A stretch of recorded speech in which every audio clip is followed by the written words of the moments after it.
Rương rau snai ha rau vieng vina nang Kim ស្ត្រីស្រឡាញ់ស្ត្រីមនុស្សដែលកំណត់អត្តសញ្ញាណខ្លួនឯងជាស្ត្រីហើយមានអារម្មណ៍នៃក្តីស្រឡាញ់ទៅលើអ្នកដែលមានអត្តសញ្ញាណជាមនុស្សស្រីដូចគ្នា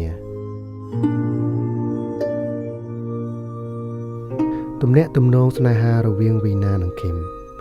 យើងទាំងពីរបានដឹងពីអារម្មណ៍នៃក្តីស្រឡាញ់របស់ខ្លួនឯងតាំងពីពួកយើងដឹងក្តីមកម្ល៉េះយើងចាប់ផ្ដើមមានអារម្មណ៍ស្រឡាញ់និងមនោសញ្ចេតនាចំពោះគ្នាទៅវិញទៅមកគឺបន្ទាប់ពីបានស្គាល់គ្នាមួយរយៈនិងឃើញពីទង្វើរបស់គ្នាទៅវិញទៅមកបញ្ហាប្រឈមរបស់វីណានិងឃីមគូស្រករពួកខ្ញុំ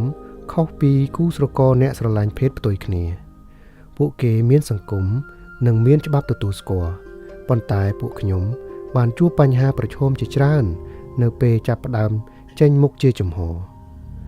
ការមិនទទួលស្គាល់រើសអើងនិងការប្រើអំពើហិង្សាពីសំណាក់គ្រួសារនិងសាច់ញាតិគំរាមកំហែងនិងការបង្ខំឲ្យរៀបអាពាហ៍ពិពាហ៍ជាបញ្ហាប្រឈមរបស់ពួកយើង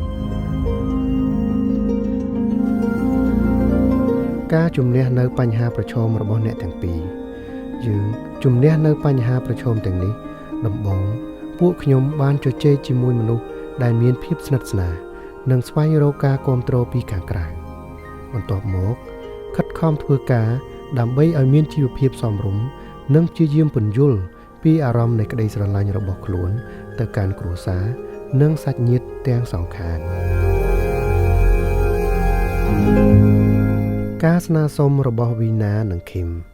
ពួកខ្ញុំសំណូមពរដល់សាធារណជនកុំរើសអើងអ្នកស្រឡាញ់ភេទដូចគ្នាព្រោះការស្រឡាញ់និងទំនោរនៃក្តីស្រឡាញ់គឺជាធម្មជាតិក្រៅពីនេះសូមឲ្យមានច្បាប់សមភាពអាពាហ៍ពិពាហ៍សម្រាប់អ្នកស្រឡាញ់ភេទដូចគ្នានៅពេលអនាគតប្រើសំឡេងរបស់អ្នកដើម្បីតស៊ូមតិសម្រាប់សហគមន៍អ្នកស្រឡាញ់ភេទដូចគ្នា